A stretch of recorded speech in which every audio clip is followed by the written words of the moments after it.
The dust hung thick over Porterville, California, that summer afternoon in 1877, coating everything in a fine layer of grit that seemed to settle into Logan Reardon's very bones as he watched his 5 daughters scatter like startled quail across the ranch yard, the youngest one sobbing because she had torn her only good dress on a fence nail. His wife had been gone 3 years now, taken by the fever that swept through the valley, and some days he felt like he was drowning in all the things he did not know how to do. His hands could mend fences and break horses and shoot straight, but they fumbled with hair ribbons and could not remember which daughter needed what or how to make a meal that did not taste like leather boiled in creek water. He stood there in the fading light, watching his girls argue over whose turn it was to feed the chickens, and felt the weight of his inadequacy pressing down on his shoulders like a physical burden. Penelope Lawrence had known the sting of loss in a different way, the kind that came not from death, but from absence, from the children she had never been able to carry to term during her 10 years of marriage to a man who had eventually stopped looking at her with anything but disappointment. When Thomas died 2 years ago in a logging accident up near Fresno, she had felt relief mixed with her grief, and the guilt of that relief had driven her south to Porterville, where nobody knew her story or her shame. She had taken a position as a seamstress, her nimble fingers finding purpose in mending what others had torn, creating beauty from scraps of fabric in the small shop on Main Street. The work paid enough for a tiny room above the general store, and meals that she often ate alone, her spoon scraping against tin in the silence that had become her constant companion. Their first meeting happened on a Saturday morning when Logan brought his daughters into town, all 5 of them looking like they had been dressed by a man who had never quite grasped the concept of matching colors or brushing hair properly. The oldest girl, Mary, was maybe 14, tall and gangly with her mother's brown eyes and her father's stubborn chin. She carried the youngest, little Ruth, who could not have been more than 3, while the middle 3 daughters followed in descending order like stair steps, each one looking more disheveled than the last. They tumbled into the seamstress shop in a flurry of dust and noise, and Penelope looked up from her work to see desperation written plainly across the cowboy's weathered face. "I need help," Logan said without preamble, his hat in his hands, turning it around and around by the brim. "My girls need dresses, proper ones, and I do not know the first thing about what that means." Penelope set down the shirt she had been mending and really looked at him then, saw past the rough exterior to the vulnerability underneath. His daughters had gone quiet, unusual for children that age, and she recognized the wariness in their eyes, the way they huddled close to each other like wild animals unsure of their welcome. The second oldest, who introduced herself as Caroline, had a rip in her skirt that exposed her petticoat, and the twins, Grace and Faith, wore dresses so faded and patched that their original color was anyone's guess. Only Mary seemed to have made an effort, her dress clean if too short, the hem let down so many times there was no fabric left to work with. "How many dresses does each girl need?" Penelope asked, already moving toward her fabric stores, her mind calculating measurements and costs. "Enough that I am not washing clothes every single day," Logan replied, and there was such honest exhaustion in his voice that Penelope felt something shift in her chest, some small crack in the wall she had built around herself. "Enough that they look like they have a mother who cares about them, even though they do not." The words hung in the air between them, raw and painful, and Penelope saw Mary's face crumple slightly before the girl straightened her shoulders and lifted her chin. She was trying so hard to be the mother these younger girls needed, Penelope realized, and failing the way any child would fail at such an impossible task. Without thinking, Penelope reached out and touched Mary's shoulder gently. "You have done a remarkable job taking care of your sisters," she said softly, and watched the girl's eyes fill with tears she was too proud to shed. "But perhaps it is time to let someone else help." Over the next 2 hours, Penelope measured each girl, wrote down their preferences for colors and styles, and found herself charmed despite her best intentions to remain professionally distant. Ruth kept trying to eat the measuring tape. Caroline asked 1,000 questions about how fabric was made and dyed, and the twins finished each other's sentences in a way that made Penelope smile. Mary stood apart slightly, protective and watchful, until Penelope gently asked her opinion on a bolt of blue calico that would bring out the color of her eyes.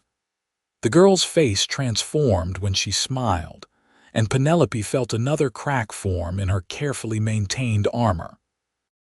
Logan watched this all unfold from his position near the door. Too large and masculine for the delicate space filled with fabrics and threads and feminine things he did not understand. He watched Penelope interact with his daughters and saw something he had not seen in 3 long years: his girls relaxing into someone's care, accepting comfort from a woman who seemed to know instinctively what they needed. When Penelope named her price for the work, he agreed without haggling, though he saw her eyes widen slightly as if she had expected him to argue or claim poverty. "I will have the first dresses ready in a week," Penelope said as they prepared to leave. "But I should tell you, Mr. Reardon, your daughters need more than new clothes. They need someone to teach them things a father cannot." Logan stopped in the doorway and turned back to face her, his weathered face serious. "I know that, madam. I have known it for 3 years. But knowing a thing and being able to fix it are 2 different matters entirely." After they left, Penelope stood in the sudden silence of her shop and felt the emptiness more acutely than she had in months.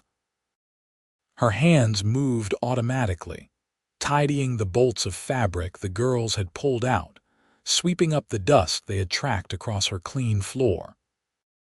But her mind was elsewhere, caught on the image of Logan's rough hands trying and failing to smooth down Ruth's wild curls, on Mary's 2 adult eyes in her young face, on the way all 5 girls had seemed starved for a woman's attention. She told herself it was pity she felt, nothing more than simple Christian charity toward a family in need. She told herself she was not thinking about the way Logan's voice had cracked slightly when he mentioned his late wife, or how his hands had trembled when Ruth reached for him. That night, alone in her room above the general store, Penelope laid out fabric and began cutting patterns by lamplight. She told herself she was simply doing the work she had been paid to do. She did not examine too closely why she was using some of her better fabric, why she was adding small details like lace trim and embroidered flowers that Logan had not paid for. She worked until her eyes burned and her fingers ached, and when she finally climbed into her narrow bed, she dreamed of brown eyes and gap-toothed smiles and a loneliness that matched her own. Logan did not sleep well that night either, lying in the big bed that had once held 2 and now held only him and his regrets. Through the thin walls of the ranch house, he could hear his daughters settling down for sleep, Mary's voice soft as she sang Ruth a lullaby their mother used to sing. He had built this house with his own hands when he married Elizabeth, back when he thought he understood what his life would be, when the future had seemed as clear and straightforward as a fence line. Elizabeth had filled these rooms with laughter and love, and the smell of bread baking, had given him 5 beautiful daughters and asked only that he love her in return, which he had done with his whole heart. When the fever took her, it had felt like someone had reached into his chest and torn out something vital, leaving him hollow and stumbling through days that blurred into each other. He had tried. God knew he had tried, but there were only so many hours in a day and only so much one man could do. The ranch demanded constant attention. The cattle needed tending, the fences needed mending, and somehow in between all of that, he was supposed to remember that Grace hated peas and Faith would not sleep without her rag doll and Caroline needed help with her reading, and Mary was carrying a burden no 14-year-old should have to carry. He was failing them, he knew that, saw it in the way they had gone quiet and watchful, in how they had stopped asking him for things they needed, because they had learned he did not have the capacity to provide them. But today, watching Penelope with his daughters, he had seen something that made a spark of hope flare in his chest. He had seen his girls bloom under her attention like desert flowers after rain, had seen them remember how to be children instead of tiny adults trying to manage an impossible household. Penelope had looked at his daughters with such gentleness, had spoken to them with such respect, and had not once made them feel ashamed of their shabby clothes or tangled hair. She had made them feel seen. The week passed slowly for all of them.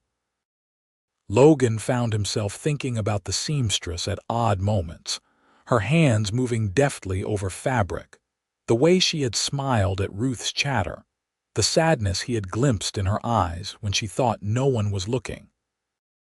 He told himself he was simply grateful for the help she was providing, that his interest was purely practical. But he found excuses to ride into town twice that week, ostensibly for supplies but really just hoping to catch a glimpse of her through the shop window.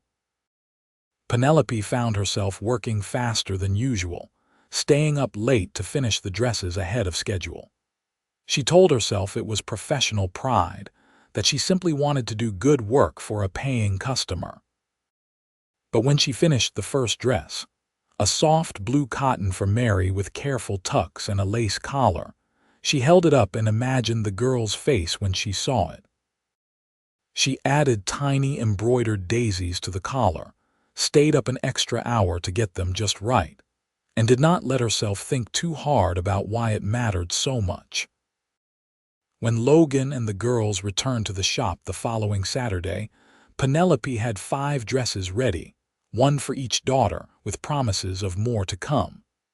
She had Mary try hers on first, helped her with the buttons, and watched the girl catch sight of herself in the mirror. The transformation was remarkable, not just in appearance but in bearing. Mary stood straighter, her face glowing, her hands smoothing over the soft fabric with wonder. "It is beautiful," Mary whispered, and then louder, "Papa, look." Logan looked, and Penelope saw his eyes grow bright with unshed tears. "You look just like your mother," he said roughly, and had to clear his throat. "She would be so proud of how you have grown." The other girls clamored for their turns, and soon the shop was filled with laughter and excitement as each daughter saw herself transformed. Even little Ruth, who did not quite understand what all the fuss was about, twirled in her new yellow dress and giggled when the skirt billowed out. Penelope felt something warm and painful expanding in her chest, a feeling she had thought dead and buried with her marriage and her lost babies. These were not her daughters, she reminded herself. This was just work, just a business transaction. But when Caroline hugged her impulsively, thin arms tight around her waist, Penelope found herself hugging back and blinking away tears. Logan paid her, added extra coins without her asking, and lingered even after the girls had changed back into their old clothes, carefully folding their new dresses to take home. He stood by the window, hat in his hands again, clearly wanting to say something but struggling to find the words. "Miss Lawrence," he finally said, "I wonder if I might ask something of you that has nothing to do with sewing." Penelope set down the coins she had been counting and gave him her full attention. "Of course."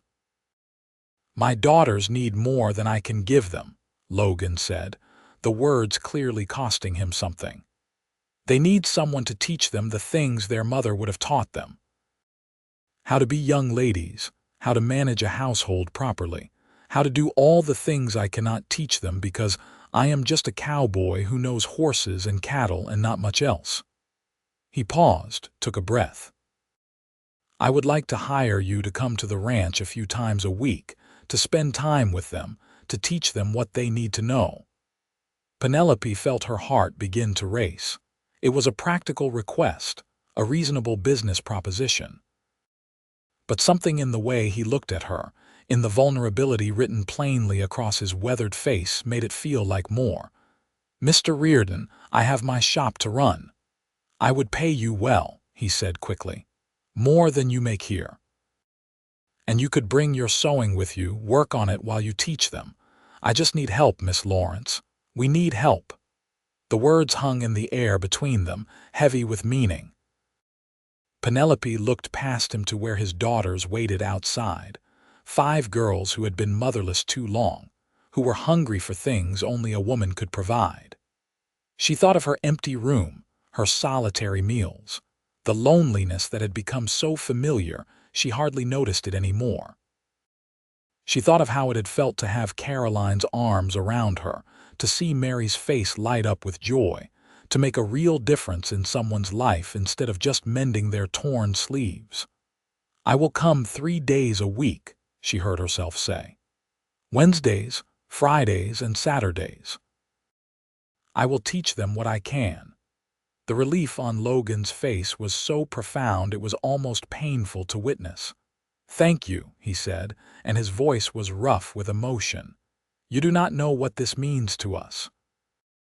But Penelope thought perhaps she did know, because it meant something to her too, something she was not quite ready to examine. She watched through the window as the Reardon family climbed into their wagon, 5 girls and 1 overwhelmed father, and wondered what she had just agreed to. Her life had been so carefully controlled since coming to Porterville, her days ordered and predictable, her heart safely locked away where it could not be hurt again. Now she had just agreed to open herself up to this chaotic, loving family, to let herself care about people who could leave or disappoint or break her heart just like everyone else had done. The first Wednesday, Logan picked her up in town before dawn, his wagon rattling over the rutted road that led out to his ranch. The ride took almost an hour, and they spent most of it in silence, the morning air cool and sweet with the scent of wild grass and sage. Penelope watched the sun come up over the eastern hills and tried not to notice how Logan's hands looked on the reins, strong and capable, or how he kept stealing glances at her when he thought she was not looking. The ranch house was smaller than she expected but well built, a simple 2-story structure with a wide porch and windows that needed washing. The yard was a mess of chicken coops and scattered tools and a vegetable garden that had mostly gone to weeds.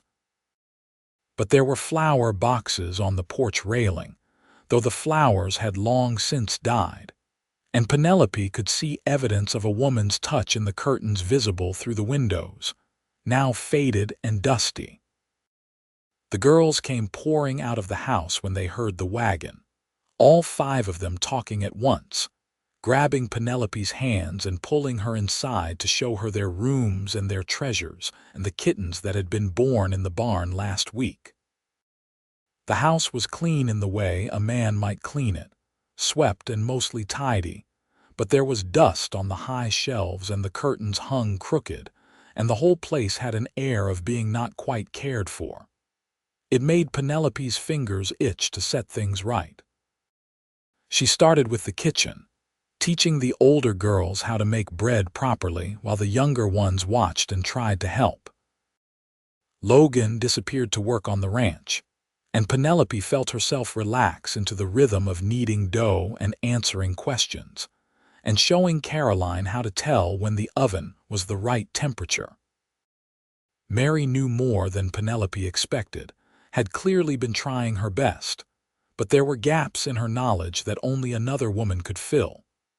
They talked while they worked, about recipes and household management, and all the small domestic details that made a house a home. At noon, Logan came in for the meal and stopped in the doorway, staring at the scene before him. The kitchen table was set properly, with wildflowers Caroline had picked in a jar in the center. Fresh bread cooled on the counter, filling the house with a smell that brought back memories so sharp they hurt. His daughters sat around the table looking happy and engaged, their faces flushed from the heat of the kitchen, and Penelope stood at the stove dishing up stew that actually smelled edible. It looked like a family, like the family he had once had and thought he would never have again. "Come sit down before it gets cold," Penelope said, and her voice was warm in a way that made something in his chest ache. They ate together, and Logan listened to his daughters chatter about everything they had learned that morning. Ruth had finger paint on her dress because Penelope had shown her how to make pictures with berry juice and paper. The twins had learned a song. Caroline had successfully baked her first loaf of bread and was bursting with pride. Mary was quieter, but there was a softness to her expression that had not been there in a long time, a relief at sharing the burden she had carried alone. After the meal, Penelope shooed Logan back outside and set the girls to cleaning up. She taught them how to wash dishes properly, how to sweep a floor so you actually got all the dirt, how to shake out rugs and wipe down surfaces. But she made it fun somehow, turning chores into games, singing while they worked, praising their efforts.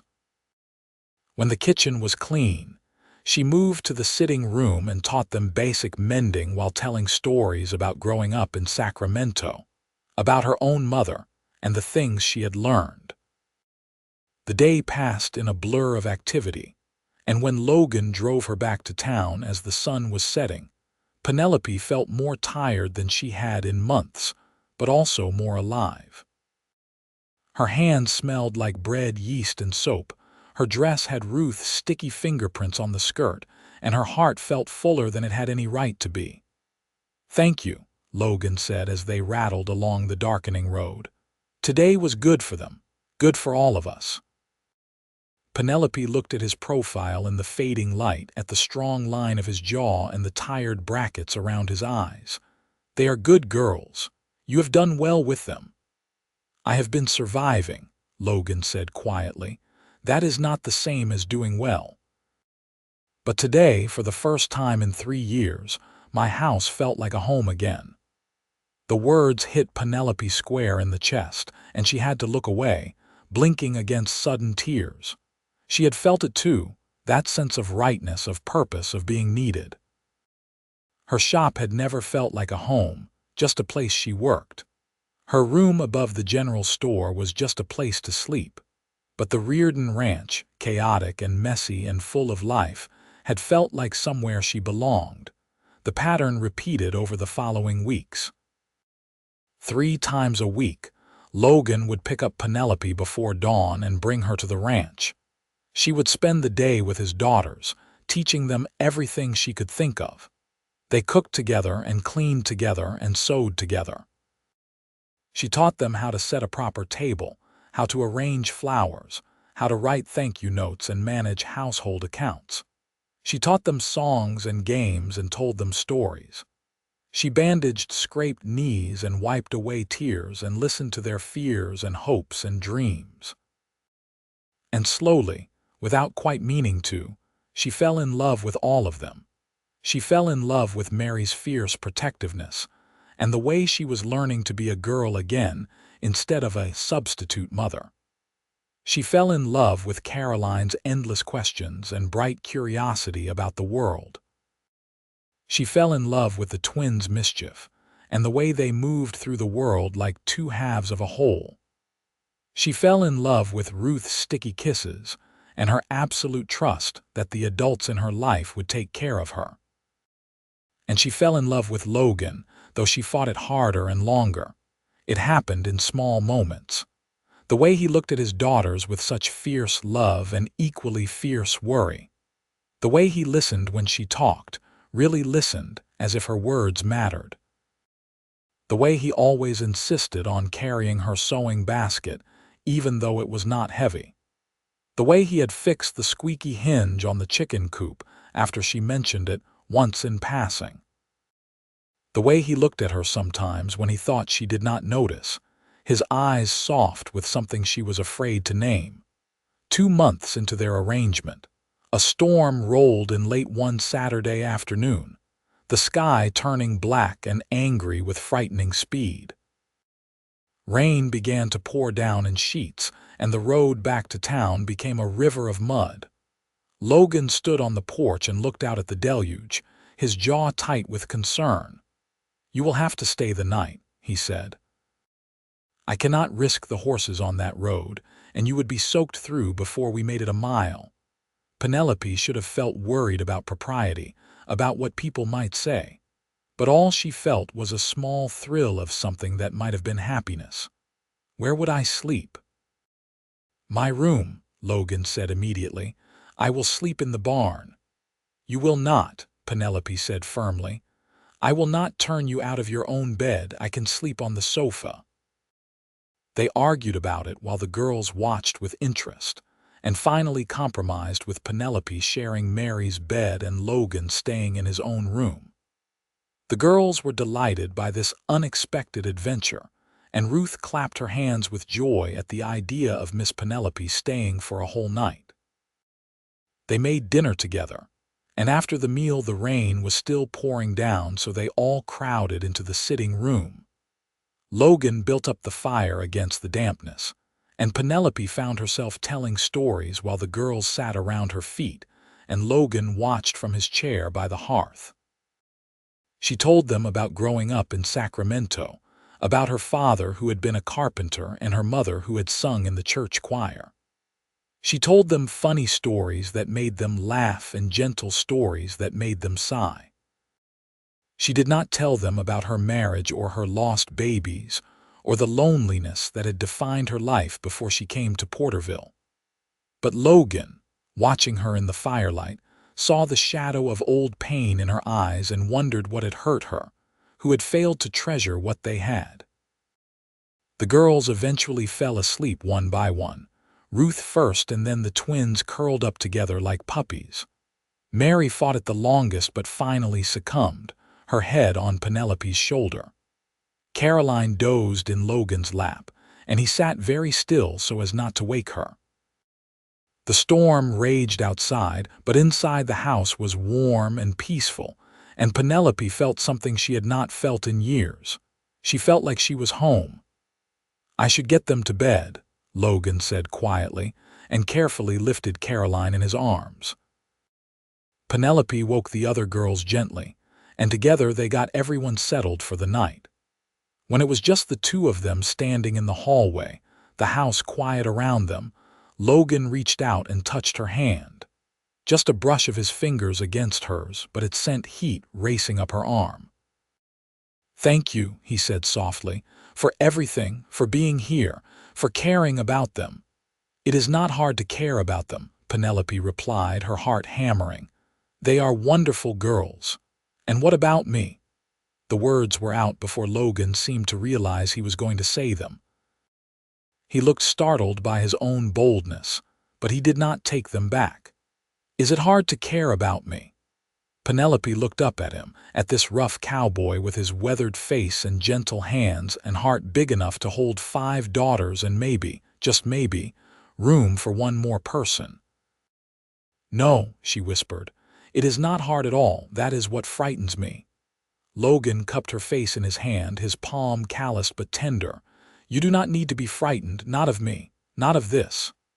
"I have been hurt before," Penelope said, and heard the tremor in her own voice. "I was married for 10 years to a man who stopped loving me when I could not give him children.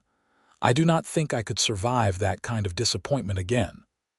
"I already have children," Logan said simply. 5 of them, and they are more than enough. What we need is you. Just you, exactly as you are." The words broke something open inside her, some last defense she had been holding on to. "Logan," she said, and it was the first time she had used his given name. It felt intimate, momentous. Penelope, he replied, and then he kissed her. It was a gentle kiss, tentative, nothing like the passionate embraces she had read about in books.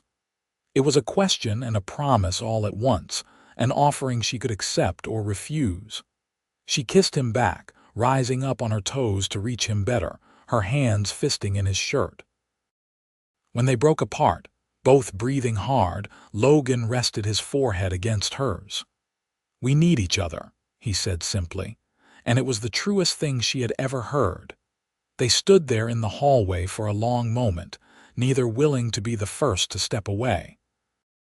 Finally, Penelope pulled back, her face flushed and her heart racing. "I should go to bed," she said. "Mary will wonder where I am." "Will you think about what I said?" Logan asked. "About us needing each other. I have been thinking about little else for weeks," Penelope admitted. "I just did not think you felt the same." "I feel the same," Logan said. "I have for a while now. I just did not know how to say it or if I had the right to ask. You could have anyone, Penelope. You could have a man with money and education, someone who does not come with 5 daughters and a struggling ranch and calluses on his hands." Penelope reached out and took his hand, turned it over to look at his palm. It was work-roughened, scarred, strong. She pressed a kiss to the center of it and watched his eyes go dark. "I do not want anyone else," she said. "I want you. I want this. I want your daughters and your ranch and your calloused hands. I want to wake up in this house and cook in that kitchen and teach those girls how to be women. I want to matter to someone again, to have a purpose beyond just surviving each day." "You matter to us," Logan said roughly. "God, Penelope, you matter so much. I do not know how we managed before you came into our lives." She kissed him again, longer this time, and when they finally parted she felt dizzy with possibility. "We should talk more tomorrow," she said. "Make plans. Figure out what this means." "It means you are going to marry me," Logan said with sudden confidence. "If you will have me, have us." Penelope laughed, the sound bright and joyful in the quiet house. "That is rather presumptuous, Mr. Reardon." "Maybe," he agreed. "But I know what I want, and I am too old and too tired to play games. I want you in my life, Penelope. As my wife, as a mother to my daughters, as my partner in all things. If you need time to think about it, I will give you time. But know that I am sure." "I am sure too," Penelope said, and realized it was true. She had been sure for a while now, had just been too afraid to admit it. "Yes. I will marry you." The kiss that followed was anything but tentative, full of relief and joy and the beginning of passion. When they broke apart this time, both were shaking slightly, overwhelmed by the enormity of what they had just decided. "I should really go to bed now," Penelope said, her voice unsteady, "before I do something improper." Logan laughed quietly. "We are engaged now. Does that not make things slightly more proper?" "Not until there is a ring and a wedding date," Penelope said firmly, even as she smiled. "And definitely not with 5 young girls in the house who might wake up at any moment." "Practical even in matters of the heart," Logan said fondly. "That is one of the many things I love about you." The word love hung in the air between them, and Penelope felt her breath catch. "You love me." "I love you," Logan confirmed without hesitation. "I think I started loving you the first day I saw you with my daughters, the way you looked at them like they mattered, like they were precious. I love your kindness and your strength and the way you hum while you cook. I love that you make my daughters laugh and my house feel like a home. I love that you are standing here in my hallway at midnight agreeing to marry a cowboy with nothing much to offer but hard work and more love than one man should probably feel." Penelope felt tears spill down her cheeks, but they were good tears, happy tears. "I love you too," she said. "I did not think I could feel this way again, did not think I deserved to feel this way. But I love you, Logan Reardon, and I love your daughters, and I want to spend the rest of my life making this family whole." They kissed again, and then reluctantly parted for the night. Penelope slipped into Mary's room and climbed carefully into bed beside the sleeping girl. She lay there in the darkness, listening to Mary's soft breathing and the rain on the roof, and felt happiness bloom in her chest like a flower opening to the sun. She was going to marry Logan. She was going to be a mother to 5 wonderful girls. She was going to have the family she had always wanted, the purpose and love she had been starving for. In his own room, Logan lay awake for a long time, staring at the ceiling and marveling at how quickly life could change.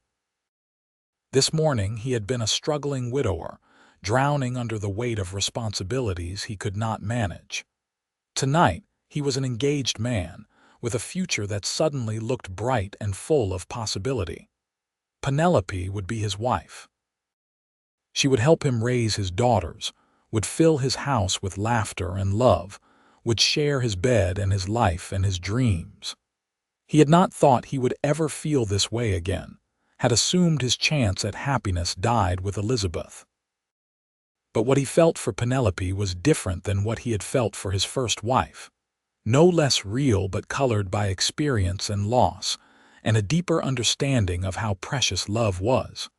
The next morning dawned clear and bright, the storm having washed the world clean. Logan woke early as always and went downstairs to find Penelope already in the kitchen, her hair in a loose braid and her sleeves rolled up, making breakfast.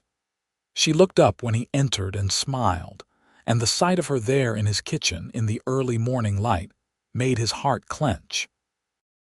"Good morning," she said softly. "Good morning," he replied and crossed to her, unable to resist the pull. He kissed her gently, mindful that the girls might wake at any moment. "Sleep well, better than I have in years," Penelope admitted.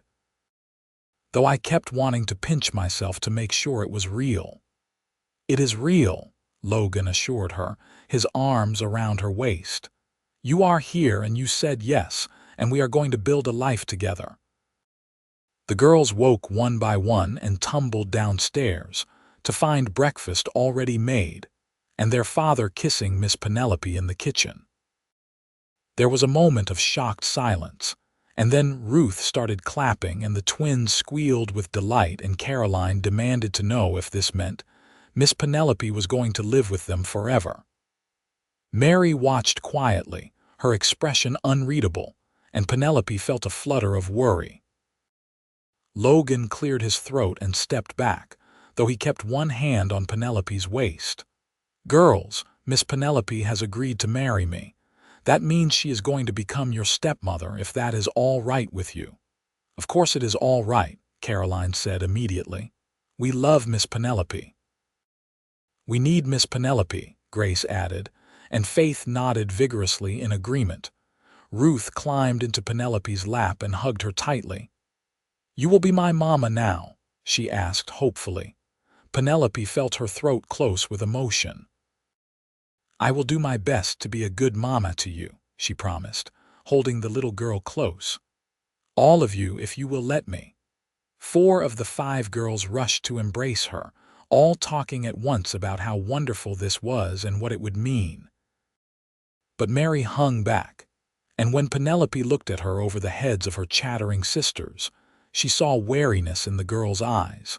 Later, while the younger girls were occupied with chores, Penelope found Mary in the barn feeding the chickens. She approached carefully, giving the girl space to run if she needed to. "You are not happy about the engagement," Penelope said gently. It was not a question. Mary scattered another handful of feed, not looking at her. "I did not say that. You did not have to say it. I could see it on your face." The girl was quiet for a long moment, and then she set down the feed bucket and turned to face Penelope. "My mother has only been gone 3 years. Is it wrong that it feels like Papa is forgetting her?" Penelope's heart ached for this girl trying so hard to be loyal to a mother she was already starting to forget. "Your father will never forget your mother," she said softly. She gave him you and your sisters, and that is a gift he will treasure forever. But people who love deeply do not stop being able to love just because they have lost someone. Your father has room in his heart for your mother's memory and for me. They are different kinds of love, Mary. One does not replace the other. But you will replace her, Mary said, and there was challenge in her voice. You will sleep in her bed and cook in her kitchen and raise her daughters. I will sleep in your father's bed, Penelope corrected gently. I will cook in our kitchen.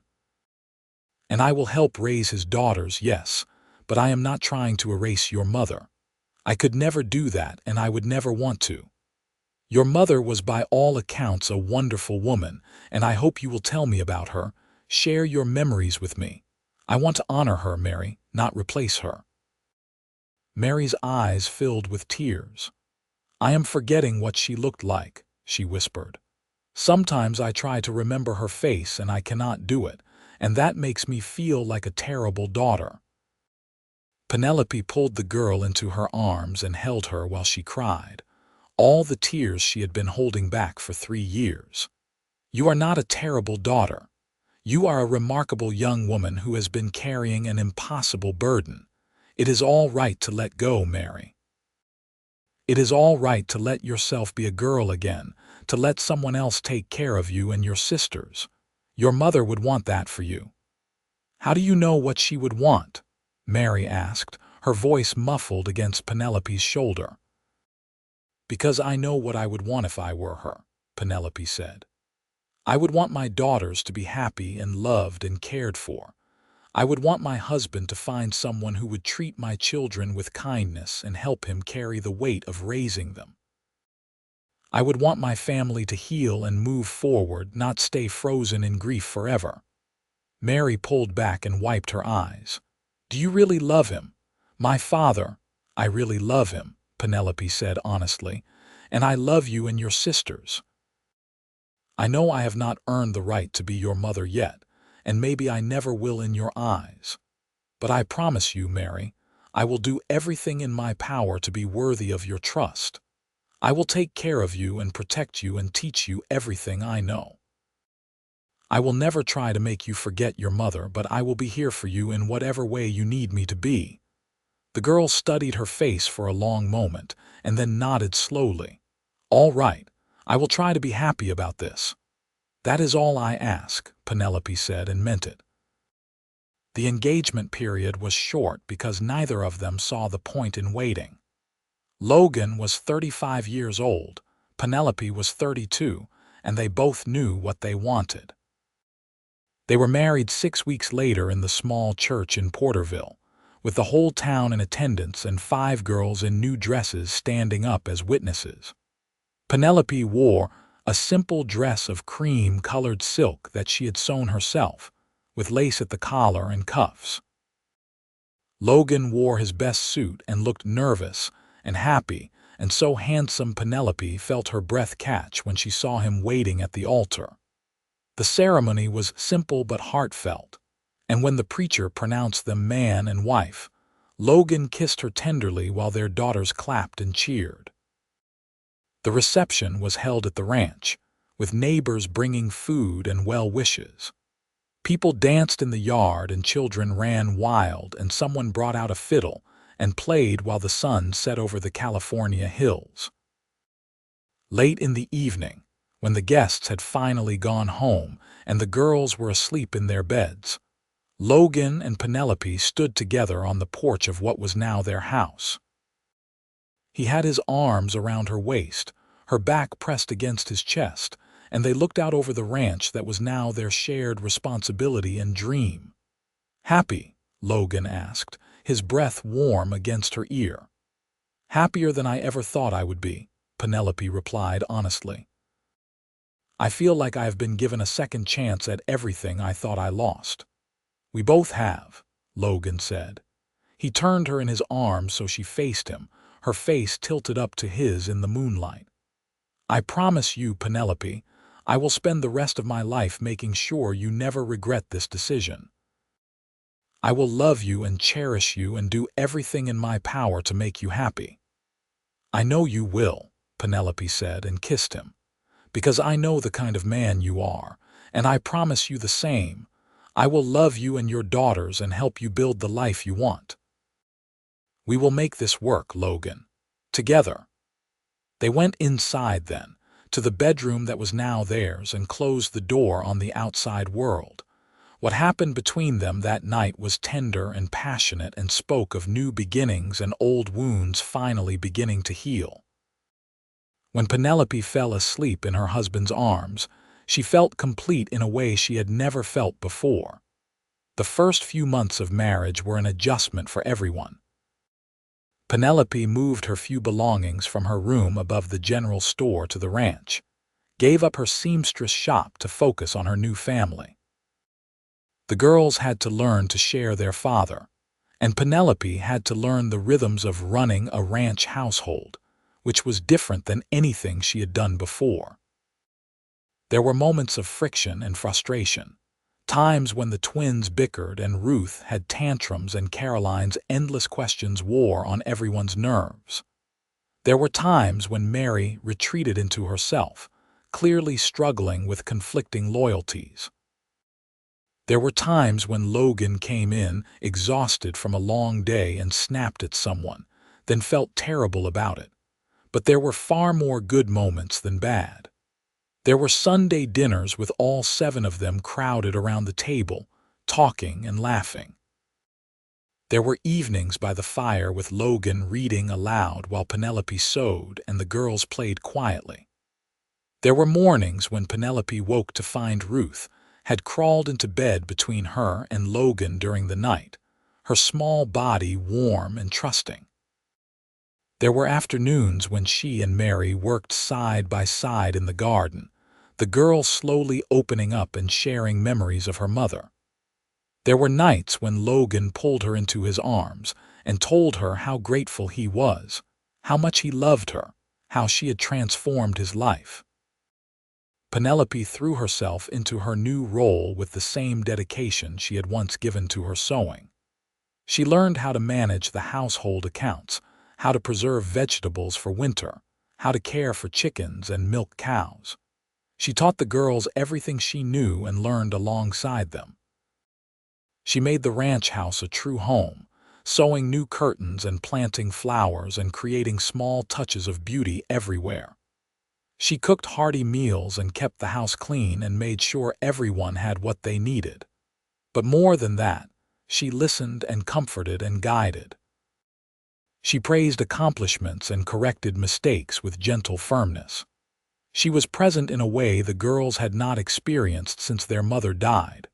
And slowly, carefully, the girls stopped calling her Miss Penelope and started calling her Mama. It happened first with Ruth, who was too young to remember her birth mother clearly and latched onto Penelope with total trust. Then the twins started doing it, casually, as if it were the most natural thing in the world. Caroline followed, and finally, 6 months after the wedding, Mary said it for the first time.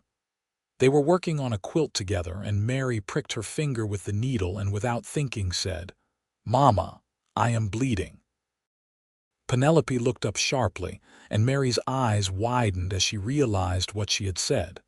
For a moment they just stared at each other, and then Penelope held out her arms and Mary came into them. "I am sorry," Mary whispered. "I did not mean to forget her." "You have not forgotten her," Penelope assured her, holding her close. "You are just making room for both of us, and that is exactly what you should do." After that, something shifted. Mary stopped holding herself apart, stopped questioning Penelope's authority or trying to do everything herself. She let herself be a girl again, let herself be mothered, and Penelope watched her bloom under the attention. All 5 girls did, growing more confident and happy with each passing month. Logan watched his wife with his daughters and fell more in love with her every day. She had brought light back into their lives, had taken his broken family and helped make it whole. At night, when they were alone in their room, he told her how much she meant to him, showed her with his body what words could not express. Their physical relationship deepened as they learned each other's preferences and desires, and Penelope discovered that intimacy with someone who truly loved and cherished her was nothing like her first marriage had been. A year after their wedding, Penelope realized she was pregnant.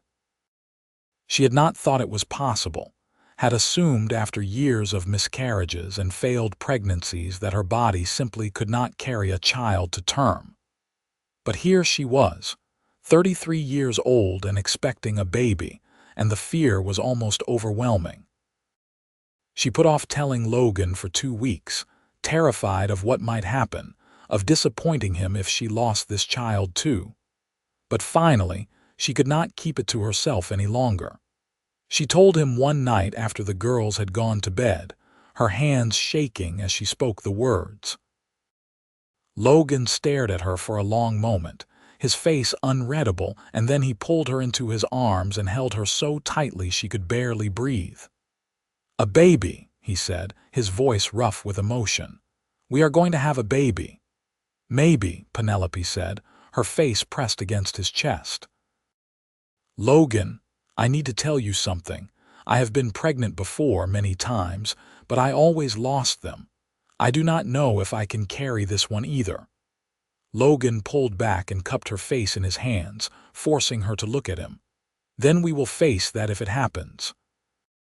"But Penelope, do not rob yourself of joy now because of what might happen later. You are carrying our child. That is a miracle, no matter how long we get to keep them." "You are not disappointed," Penelope asked, "that I did not tell you about the miscarriages before? Why would I be disappointed? That was your pain to carry, your story to tell. I am only sorry you had to go through it alone." He placed his hand gently on her stomach. "But you are not alone anymore. Whatever happens, we face it together." Penelope told the girls a few weeks later when the pregnancy seemed more stable. Their reactions ranged from Ruth's confused curiosity to Mary's knowing smile to Caroline's barrage of questions about how babies were made. The twins immediately started arguing about whether it would be a boy or girl. The house buzzed with excitement, and Penelope found herself caught between hope and terror. The months passed slowly. Penelope's body changed, her stomach swelling with the growing child. She felt more tired than she had ever felt, and sometimes she was sick in the mornings, but the baby stayed put. Logan was protective to the point of being overbearing, insisting she rest and not lift heavy things and let the older girls take on more of the household work.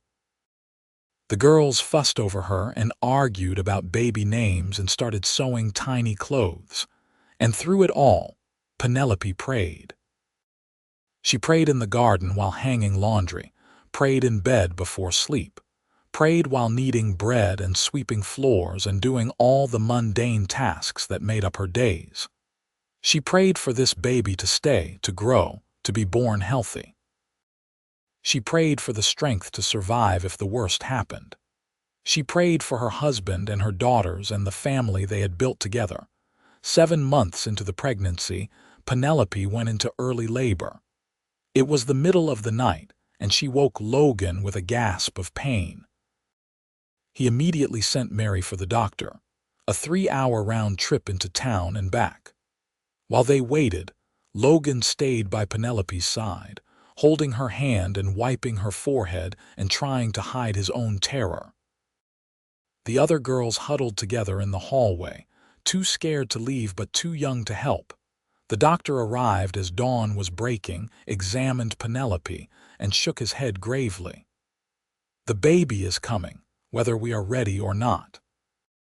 It is early, which is not ideal, but sometimes these things cannot be stopped.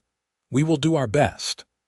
The labor was long and difficult, and there were moments when Penelope was sure she was going to die, or the baby was going to die, or both. But Logan never left her side, and his presence gave her strength she did not know she had. She bore down when the doctor told her to, breathed when he said breathe, and finally, as the sun was setting on one of the longest days of her life, she heard a thin, reedy cry. "It is a boy," the doctor said, and placed a tiny, perfect baby in her arms. Penelope looked down at her son, this miracle she had never thought she would have, and burst into tears. He was small and red and wrinkled, and he was the most beautiful thing she had ever seen. Logan leaned over them both, his own face wet with tears, and touched the baby's tiny hand with one finger. "Hello, son," he said softly. "Welcome to the family."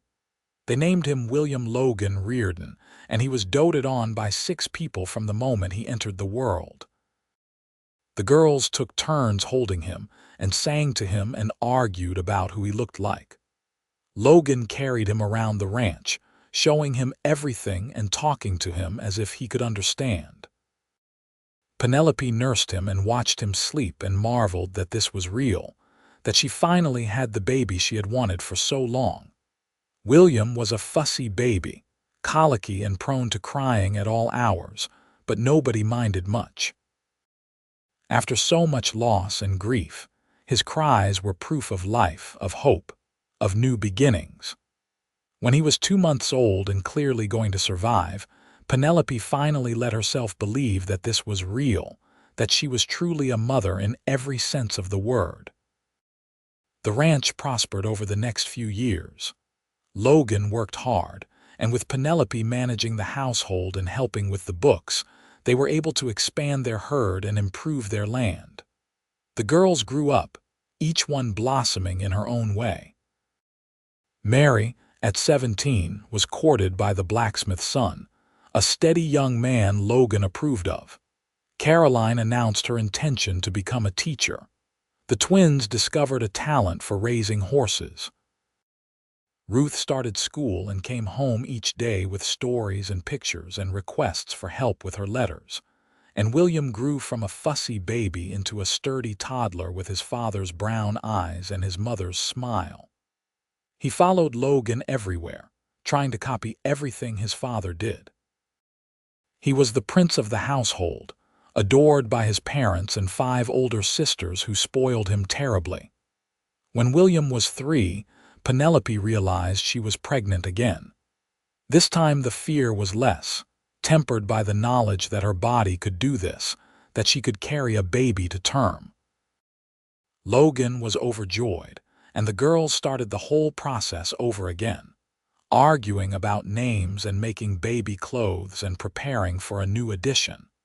This pregnancy was easier than the first, and when Penelope went into labor on a warm spring morning, everything proceeded smoothly.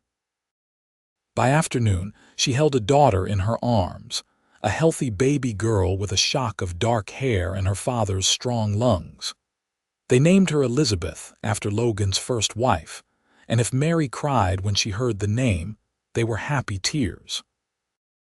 Logan held his newest daughter and looked around at his family, at Penelope tired but glowing in the bed, at his 6 older daughters crowded around to see their new sister, at William trying to climb up to get a better look. His heart felt so full it ached. He had thought his life was over when Elizabeth died, had thought he would never be happy again. But here he was, surrounded by love, with a wife who made every day better and children who filled his house with noise and joy. "We are blessed," he said to Penelope later, when the older children had been shooed out and baby Elizabeth slept in her cradle. "More than I ever thought possible." "We are," Penelope agreed. She reached for his hand and laced her fingers through his. "We needed each other, and we found each other. Everything else followed from that." The years continued to pass in the way they do, each one blending into the next with the rhythm of seasons and growth. Mary married her blacksmith and moved to her own house in town, but visited often. Caroline went away to school to become a teacher, writing long letters home about her studies. The twins started breeding horses and developed a reputation for producing quality stock. Ruth grew into a quiet, thoughtful girl who loved to read. William and Elizabeth grew up together, best friends and frequent co-conspirators in childhood mischief. Penelope and Logan grew older together, their hair going gray, their hands developing new lines and calluses. But their love only deepened with time, tested and strengthened by the daily work of building a life together. They still kissed in the kitchen when they thought no one was looking. They still sat together on the porch in the evenings, his arm around her shoulders, watching the sun set over their land. They still whispered together in the dark, sharing dreams and fears and the thousand small intimacies that made up a marriage. When Logan was 48 and Penelope was 45, they sat on that same porch and watched their youngest children play in the yard. Elizabeth was 8 now, William was 11, and they were building some elaborate fort out of old lumber. In the barn, the twins were working with a new foal. Ruth was inside practicing piano, the notes drifting out through the open windows. Caroline was home for a visit, sleeping off the journey. Mary was coming for dinner, bringing her own 3 children. "You ever regret it?" Logan asked suddenly. "Giving up your independence, taking on a ready-made family, all of it?" Penelope looked at him in surprise. "Not for a single moment. Why would you ask that?" "Sometimes I worry I trapped you," Logan admitted. "That you married me out of loneliness or pity and did not realize what you were getting into." Penelope took his hand and held it tightly. "Logan Reardon, you listen to me. That day in the seamstress shop when you walked in with your 5 disheveled daughters and your desperate eyes and asked for help, you gave me the greatest gift anyone has ever given me. You gave me purpose. You gave me a family. You gave me love. I was the one who was trapped before, trapped in loneliness and grief and a life that felt like it was not worth living. You freed me from that. You and those 5 girls, you saved me just as much as I helped you." Logan felt his throat tighten with emotion. "We needed each other." "We did," Penelope agreed. "And we still do. Every single day we need each other. That is what makes this work, Logan. Not perfect love or some fairy tale romance, but 2 people choosing each other every day, building a life together brick by brick, moment by moment." He kissed her then, gentle and sweet, 20 years of marriage in that kiss. When they pulled apart, both were smiling. "I love you," Logan said. "I love you too," Penelope replied. "Now and always." From the yard, William called out that he and Elizabeth had finished their fort and wanted everyone to come see. From inside, Ruth hit a wrong note on the piano and started the piece over. From the barn came the sound of the twins laughing. And Logan and Penelope sat on their porch, surrounded by the noise and chaos and love of the family they had built together, and knew that they were exactly where they were meant to be. As the sun set over the California hills, painting the sky in shades of gold and pink and purple, Logan pulled Penelope closer. They sat in comfortable silence, watching their children, counting their blessings. The ranch stretched out around them, the land they had worked together, the home they had made. It was not perfect, had never been perfect. There had been hard times and struggles, disappointments and setbacks, but they had faced it all together, and that had made all the difference. Mary arrived just as darkness fell, her husband helping her down from the wagon while their 3 children tumbled out excitedly. The house filled with noise and laughter as the family gathered for dinner. The table had to be extended to its full length to accommodate everyone, and even then it was a tight squeeze. But nobody minded. They passed dishes and told stories and interrupted each other and laughed until their sides hurt. Penelope looked around at the faces she loved, this patchwork family she had inherited and expanded and loved with all her heart. Mary, grown now with children of her own, still the fierce protector she had always been. Caroline, home from teaching, full of stories about her students. The twins, finishing each other's sentences as they always had. Ruth, quiet and observant, taking it all in. William and Elizabeth, sticky-faced and happy, sitting with their nieces and nephews. And Logan at the head of the table, his face creased with smile lines, his eyes full of love when he looked at her. This was the life she had been meant to live. Not the lonely existence in her room above the general store, not the painful years of her first marriage. This chaotic, loving, noisy family was what she had been searching for without knowing it. And it had all started with a desperate cowboy and 5 disheveled daughters and a simple plea for help. After dinner, Caroline played the piano while everyone sang. The little ones grew tired and were put to bed in various rooms, the house bulging with people but nobody caring. The adults sat around the fire, talking quietly, enjoying each other's company. Mary's husband and Logan discussed cattle prices and water rights. Caroline told Penelope about a promising student. The twins made plans for expanding their breeding program. Late into the night, after Mary's family had left and Caroline had gone to bed, and the house was finally quiet, Logan and Penelope climbed the stairs to their room. They moved slowly, bodies stiff from a long day, but they moved together as they always had. In their room, Logan helped Penelope with the buttons on her dress that her aging fingers found difficult, and she helped him with his boots. They had done this 1,000 times, 10,000 times, and the familiarity of it was comforting. In bed, Penelope curled against Logan's side, her head on his shoulder. His arm came around her automatically, holding her close. They lay in the darkness, listening to the house settle around them to the soft sounds of their children sleeping. "Thank you," Logan said softly. "For what?" "For saying yes. For taking a chance on a widowed cowboy with too many daughters and not enough money, for loving us. For building this life with me." Penelope tilted her head up and kissed his jaw.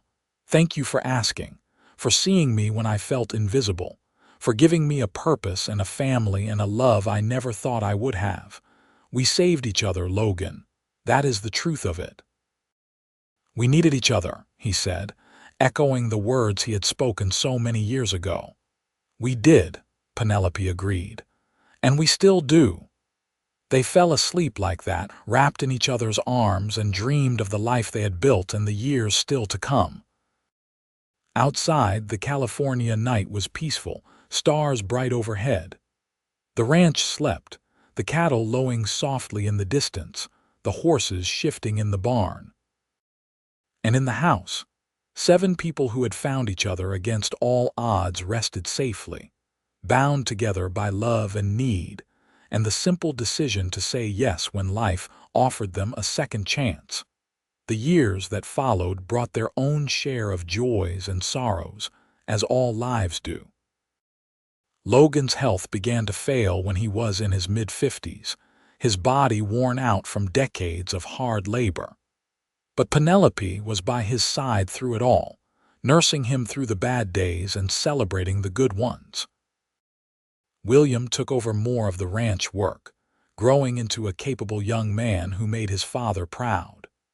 Elizabeth became a teacher like Caroline, traveling to Sacramento to attend the same school her sister had.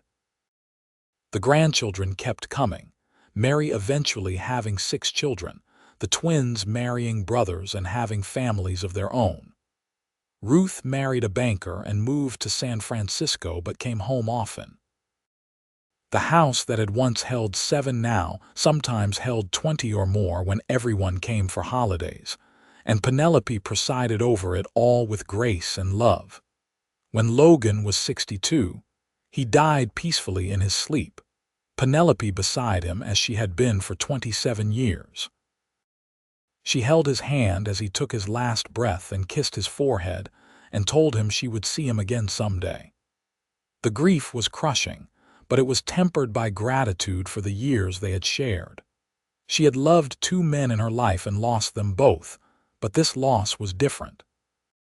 This time she was not alone. She had her children and grandchildren around her, supporting her, loving her. Penelope lived another 15 years after Logan's death, staying on the ranch that William now ran. She taught her grandchildren to sew and bake and garden. She told them stories about their grandfather, about the day he walked into her shop with 5 disheveled daughters and changed her life. She rocked babies and gave advice and was the heart of the family, the matriarch who had brought them all together. When she died at the age of 82, surrounded by children and grandchildren and great-grandchildren, her last words were about Logan. "Tell him I am coming," she whispered to Mary, who held her hand. "Tell him I kept my promise. I loved them all, every single one." They buried her beside Logan on a hill overlooking the ranch, under a tree they had planted together years ago. The whole family gathered, 3 generations of Reardons, all of them there, because 2 lonely people had found each other in a dusty California town in 1877 and had been brave enough to say yes to love. Mary stood at the grave after everyone else had left, looking down at the 2 headstones side by side. Logan Reardon, beloved husband and father. Penelope Reardon, beloved wife and mother. She thought about that day so long ago when her father had brought them to the seamstress shop, how scared and angry and lost she had been. She thought about how Penelope had looked at them with such kindness, had seen past their dirty faces and torn clothes to the children underneath. She thought about all the years that had followed, all the love and laughter and family dinners and quiet moments that had made up a life. "Thank you," Mary said softly, speaking to both of them. "Thank you for finding each other. Thank you for loving us. Thank you for showing us what a real family looks like." The wind blew softly across the hill, rustling the leaves of the tree, and Mary felt at peace. Her parents had built something lasting, something that would continue long after they were gone. Their love had created not just a family but a legacy. Generations of people who knew how to love fiercely and forgive quickly and hold tight to each other through whatever storms came. As Mary walked back down the hill toward the ranch house, she could see her own children and grandchildren gathered on the porch, waiting for her. William was there with his wife and their 5 children. Elizabeth had come from Sacramento with her family. The twins had brought their broods. Ruth was there from San Francisco, gray-haired now but still the quiet observer. And scattered among them were spouses and partners and the next generation, all of them connected by the bonds that Logan and Penelope had forged. The house was full again, bursting with life and noise and love. And somewhere, Mary liked to think, her father and Penelope were watching and smiling, knowing that what they had started on that dusty afternoon in Porterville was still going strong, still growing, still proving that love could heal even the deepest wounds and build something beautiful from broken pieces. The story of the widowed cowboy and the childless widow became family legend, passed down through the generations. Great-grandchildren who never met them knew about how they found each other, how they saved each other, how they proved that it was never too late for a second chance. And always the story ended the same way, with the words that had started it all. We needed each other, he had said simply, and in needing each other they had found everything they had been missing. Love, family, home, purpose, joy.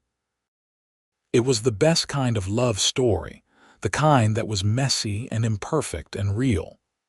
The kind that required work and compromise and choosing each other every single day.